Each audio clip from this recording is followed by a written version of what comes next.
Barat. Oleh itu, majlis diteruskan lagi dengan menjemput Ustaz Khairul Fitri bin Muhammad untuk menyampaikan tazkirah ambang Ramadan. Majlis dengan segala hormatnya mempersilakan.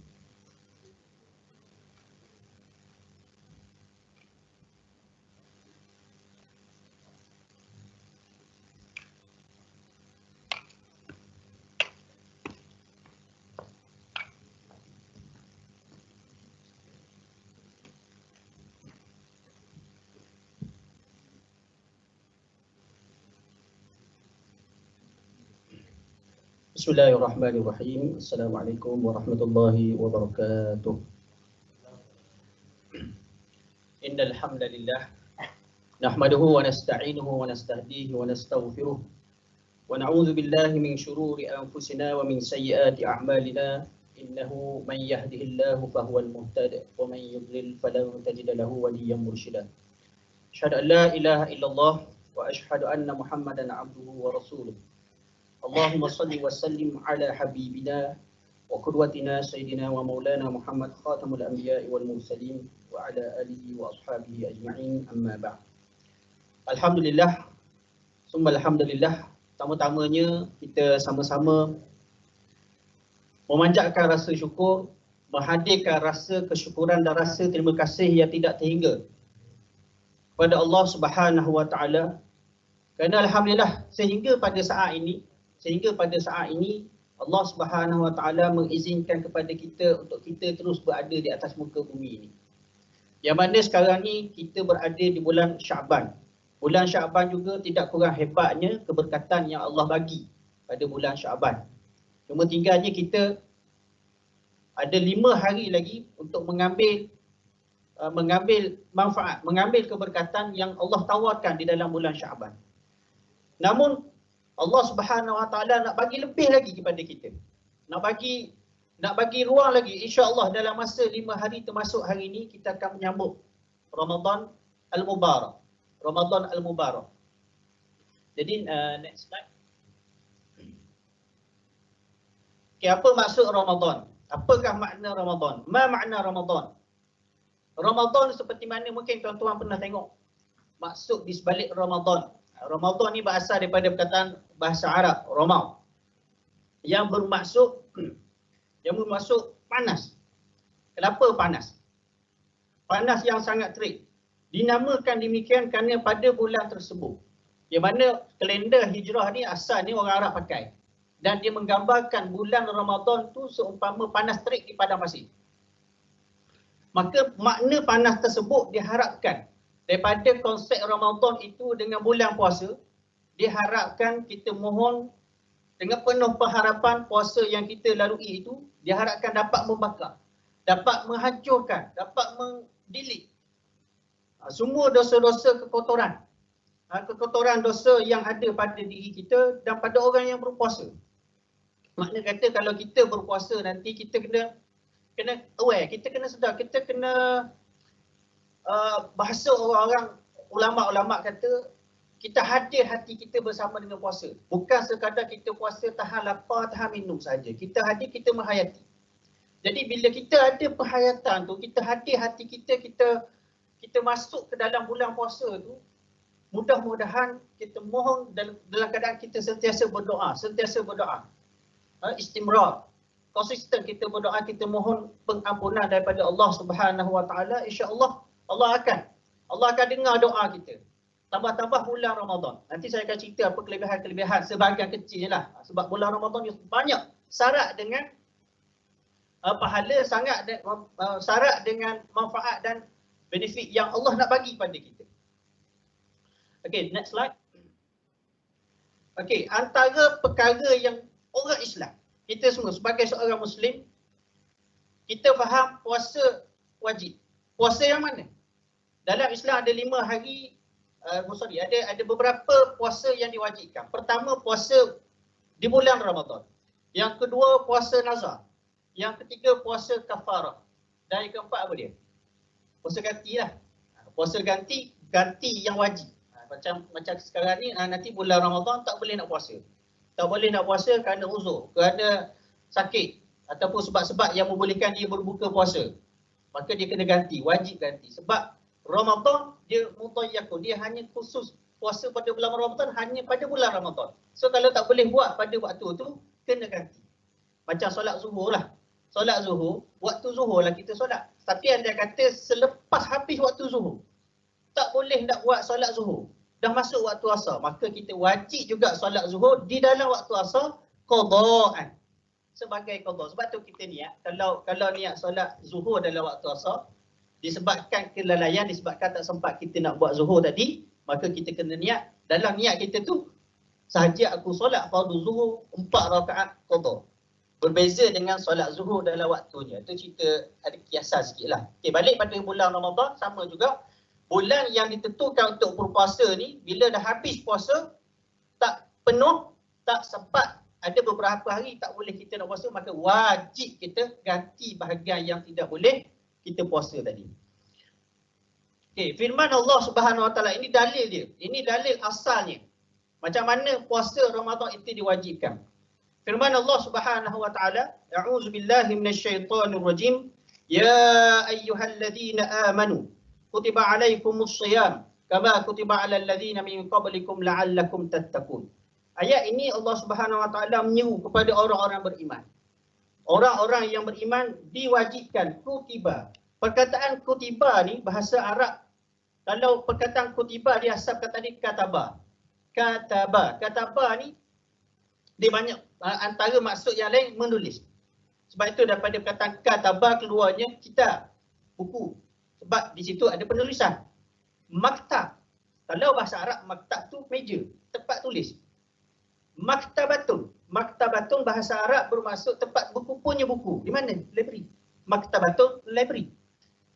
Tapi dah maksud yang lain, kutiba juga bermaksud yajibu ala ataupun diwajibkan. Dan contoh yang ada dalam ni, contoh bagi ayat puasa. Ada ayat yang lain, ya ayyuhalladzina amanu kutiba alaikumus shiyam. Diwajibkan ke atas kamu siyam, kutiba alaikumus, ya ayyuhalladzina amanu kutiba alaikumul qisasu fil qatl. Diwajibkan juga melaksanakan qisas. Innas salata kanat 'alal mu'minina kitaban mawquta. Sesungguhnya solat itu merupakan satu kewajipan yang telah ditentukan waktu-waktu. Nah, saya nak ceritanya kitab tadi, kataba tadi. So kutiba, kalau tuan-tuan nanti bulan puasa kita baca Quran kan. So kita baca Quran, kita akan jumpa kata macam ni. Saya nak ajak supaya tuan-tuan semua boleh nampak penggunaan perkataan kutiba ni, antara maksudnya ialah membawa maksud wajib. Kutiba tu dengan kataba, kutiba tu passive verb. Kutiba di. Okey. Kataba dia lain pula. Okey. Diwajibkan ke atas kamu, iaitu orang beriman, kita semualah, untuk berpuasa sebagaimana kaum-kaum yang terdahulu. Kaum-kaum yang terdahulu maksudnya kaum-kaum yang sebelum umat Nabi Muhammad sallallahu alaihi wasallam. Jadi yang pertama, kita nak motivate diri kita ni, ini adalah wajib ke atas aku.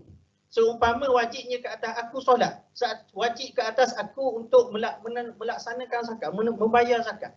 Jadi kita tahu kewajipan ini adalah sebahagian untuk melekatkan diri kita sebagai Islam.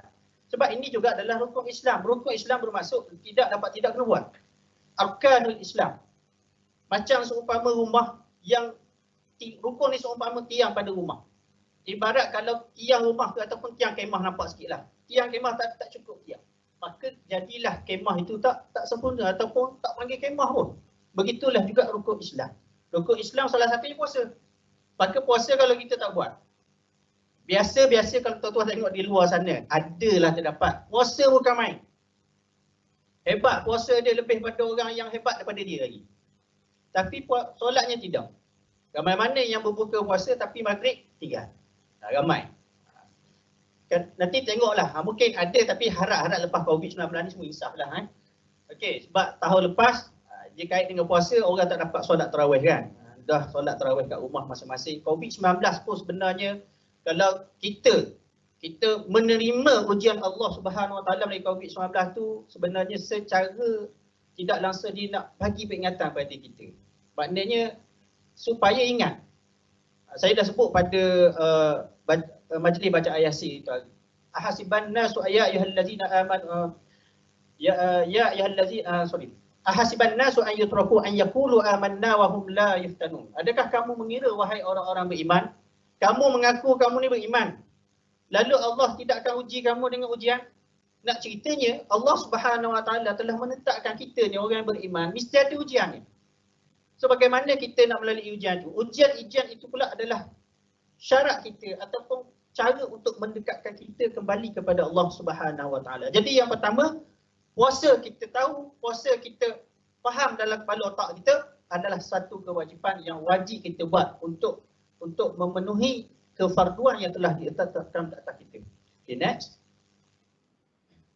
Okay, bulan puasa juga Allah tawarkan. Allah Subhanahu Wa Taala offer kepada kita keampunan.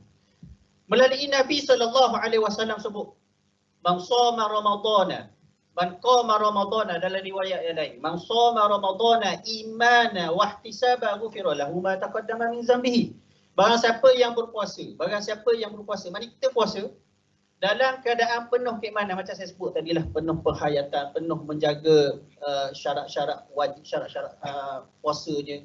Kita menjaga tutur kata, kita menjaga pandangan, kita menjaga cara pergaulan kita, kita menjaga perkara-perkara wajib. Apatah lagi perkara-perkara wajib yang Allah telah tetapkan ke atas kita. Dalam keadaan iman wa ihtisaba ni, maka Allah janji pada kita bila kita berpuasa dalam keadaan penuh syarat ni, cukup syarat ni, ghufira lahu ma taqaddama min zambihi. Allah offer cukup besar, iaitu diampunkan segala dosa kita yang lalu. Yang telah lepas. Okay, next. Okay, dan bulan puasa juga adalah bulan Al-Quran. Bukan nak kata bulan lain tu bukan kita tak mengaji. Kita mengaji Al-Quranul Karim, tapi bulan puasa kita lebihkan. Sama ada kita nak lebihkan baca, kita nak lebihkan, kita mula nak belajar balik, ataupun kita nak lebih faham Al-Quran. Banyak aspek dalam Al-Quran. Kadang-kadang kita faham, bulan Al-Quran maksudnya baca saja. Boleh, kita baca, tak ada masalah, baca banyak. Tapi bagi saya lebih suka selain daripada kita baca, kita tadabbur ayat-ayat Quran. Kita faham, tadi saya bagi dah sikit, kata apa?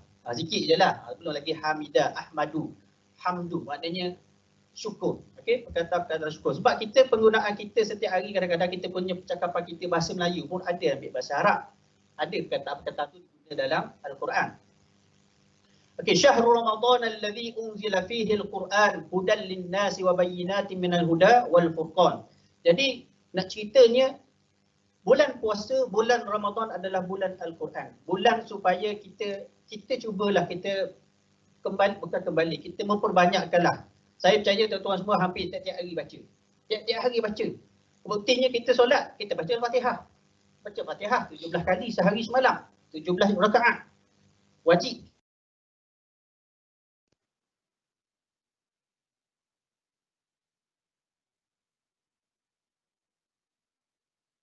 Menakalkan kata-kata Allah. Bila Allah sebut dalam hadis Nabi, itu terpanggil hadis Qudsi. Hadis Qudsi. Yang mana Allah berkata melalui Nabi SAW, kullu amali ibni Adam lahu illa as-siyam fa innahu li wa ana ajzi bihi. Maksudnya kata Allah, setiap amalan anak Adam ni adalah untuknya. Maknanya apa yang kita buat setiap hari, kita datang ke perhimpunan, kita solat, kita berpakaian menutup aurat, kita berkomunikasi, kita bermuamalah dengan rakan-rakan kita, kita menjaga pergaulan kita, kita duduk dalam keadaan belajar, kita duduk membaca Al-Quran, kita menjaga adab-adab yang Rasulullah ajar. Maknanya perkara-perkara tu Allah bagi berdasarkan amalan tu. Tetapi dalam bulan Ramadan ni Allah akan bagi kod pandai dia. Allah akan nilai balik. Allah akan nilai macam mana puasa kita start pada niat sebelum subuh itu hari, sebelum subuh. Nawaitu sauma ghadin, sahaja aku puasa esok hari fardu bulan Ramadan pada tahun ini. Sekurang-kurangnya selewat-lewatnya sebelum subuh kita niat. Lalu dari situ Allah nilai termasuk malam dah sebenarnya, tapi nak ceritanya start pada niat sampailah kita tidur balik. Bahkan tidur kita pada bulan Ramadan macam mana? Macam mana kita menghidupkan malam Ramadan pun. Jadi itu antaranya. Yang seterusnya, doa tidak ditolak. Doa ini kata Nabi SAW, salasatun la turaddu da'watuhum. Al-imamu al-'adil was-sha'imu hatta yuftira wa da'watu al-mazlum. Maksudnya doa-doa ni kata Nabi antara doa orang-orang yang tidak ditolak, pertama sekali orang yang berdoa tu seorang imam yang adil, seorang pemimpin yang telus, seorang pemimpin yang adil. Itu yang pertama. Yang kedua berkait dengan puasa, iaitulah orang-orang yang berpuasa, yang sedang melaksanakan puasa, yang sedang menahan diri daripada makan minum dan perkara membatalkan puasa itu sehingga dia berbuka. Makna sepanjang hari itu Allah bagi peluang pada dia, kau doa, insya-Allah dapat. Doa. Almarhum Ustaz Ismail Kamus dalam satu ceramah dia beritahu, dia bagi tip kepada kita. Dia kata, kau kalau nak baca doa dalam bulan puasa, jangan kedekut kata. Lebih kuranglah. Nak baca doa, kau minta lah, ya Allah, ya Tuhanku, kabulkanlah doa-doa yang aku minta juga selain pada bulan Ramadan. Maknanya dia ajar pada kita, bulan Ramadan confirm lah kita minta pada bulan Ramadan dapat. Alangkah baiknya pada bulan Ramadan juga kita minta, ya Allah, jadilah doa-doa aku selepas Ramadan selepas ini juga dimakbulkan olehmu. Okey, itu salah satu perkara yang diajar oleh ulama kita lah. Dan juga doa orang-orang yang dizalimi, doa-doa orang yang dizalimi. Okey, seterusnya di bulan Ramadan ini adalah satu hadis yang cukup masyhur juga kita selalu dengar. Itu syurga dibuka. Berkata Nabi SAW, "Iza jaa Ramadhanu futihat abwabul jannah." Dibukakan pintu-pintu. Abwab. Abwab ni asal kata bab. Bab Ahmad al-Bab tu pintu. Okey, wa ghulqat abwabun nar, dan ditutup pintu-pintu neraka. Wa sufidat syayatin. Kata Nabi SAW, pada bulan Ramadan ini pintu-pintu syurga akan dibuka seluas-luasnya. Pintu-pintu neraka pula ditutup dan para syaitan ini termasuk iblis dibelenggu. Bukan bermaksud ini lesen besar kita untuk buat jahat, bukan. Tapi ini adalah nak ceritanya sepatutnya di bulan Ramadan lah amalan-amalan baik mudah kita nak laksana. Sebab kita ada nafsu saja. Kalau selama bukan bulan Ramadan kita ada nafsu, kita ada syaitan yang tolong kau buatlah jahat, tu tidurlah tu. Dalam kalau saya dalam kelas saya selalu sebut macam tu. Yang tu duduk bertenggek dekat bahu tu nak tidur masa saya punya kelas pula kelas agama. Baca ayat Quran kau makin tidur. Contoh.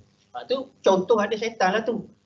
Tambah pula nafsu. Nafsu kata memang best tidur sebab malam main Dota, main apa tak tidur kan. Itu pelajarlah.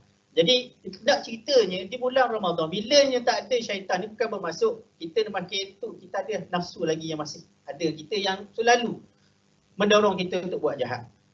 Sebab tapi insya-Allah bila kita niat dengan betul, kita puasa dengan betul, kita niat kerana kita nak cari redha Allah, mudah-mudahan Allah pemudahkan kita untuk beramal. Kita nak bangun solat-solat tarawih setiap malam, Allah mudahkan. Nak pergi sembahyang berjemaah di pusat Islam ke, di masjid ke, di mana-mana tempat yang ada jemaah, diringankan tulang-tulang kita untuk datang. Untuk laksana awal waktu, tak datang pusat Islam, sekurang-kurangnya kita solat di awal waktu. Okey, seterusnya menjaga lidah.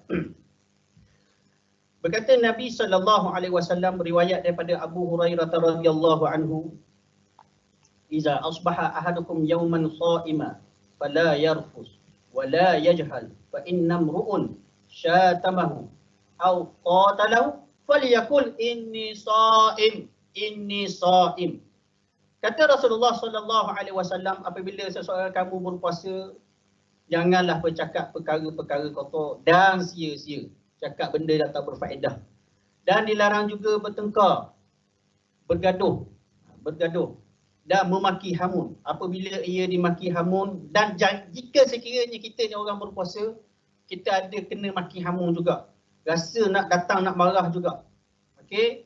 Datang rasa macam nak sembang kosong je. Lalu maka hendaklah Nabi ajar pada kita, maka hendaklah berkata, aku puasa hari ni. Aku puasa hari ni, inni sha'im. Puasanya ke puasa? Puasalah. Kadang-kadang kita boleh pesan pula kawan kita. Itu antara perkara dalam bulan puasa yang kita kena buat. Okey, yang kita kena jaga. Ini yang saya cerita tadi, kita bulan puasa selain daripada kita buat benda baik, kita elak perkara yang sia-sia. Okey. Seterusnya.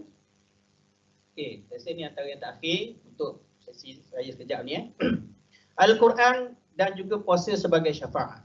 Kata Nabi SAW, diriwayatkan daripada Abdullah bin Amr, as-siyamu wal Qur'anu yashfa'ani lil 'abdi yaumal qiyamah. Yaqulu as-siyam ay rabbi mana'tuhu at-ta'ama wasyahawati bin nahar fashaffi'ni fi wa yaqulu al-Qur'an mana'tuhu an-nauma bil laili fashaffi'ni fihi qala fayashfa'ani. Apa maksud dia? Maksud dia itulah. Okey. Kata Rasulullah sallallahu alaihi wasallam, puasa dan Al-Quran akan datang memberikan syafaat kepada hamba, yakni orang-orang yang berpuasa dan yang sentiasa membaca Al-Quran. Di hari kiamat nanti, puasa tu akan berkata, wahai Tuhan, sesungguhnya aku telah menahan hamba-Mu ini daripada makan, daripada minum dan perkara syahwat pada waktu siang. Maka terimalah syafaatku kepadanya. Kemudian Al-Quran pun kata juga, wahai Tuhan, sesungguhnya aku telah tahan hamba-Mu ini daripada tidur di malam hari, qiyamul lail, maka terimalah syafaatku kepadanya. Kata puasa, kata Quran. Lalu Allah Subhanahu Wa Taala pun kata, maka Rasulullah kata Allah pun menerima kedua-dua syafaat yang dimohon daripada puasa dan Al-Quran tadi. Itu antara kelebihan jelah kita puasa. Next.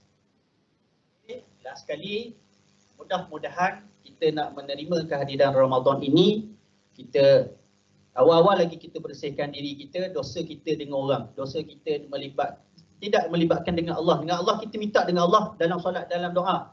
Tapi dengan hamba-hamba Allah yang lain, kita mohon maaf. Bukan sekadar hari raya je. Hari sebelum puasa ni kita dah minta awal-awal. Sebab confirm Allah Subhanahu Wa Taala kalau ada dosa dengan dia direct, maka bulan Ramadan tak ada masalah, kita minta seperti mana yang saya sebut dalam hadis-hadis dan ayat-ayat Quran sebentar tadi.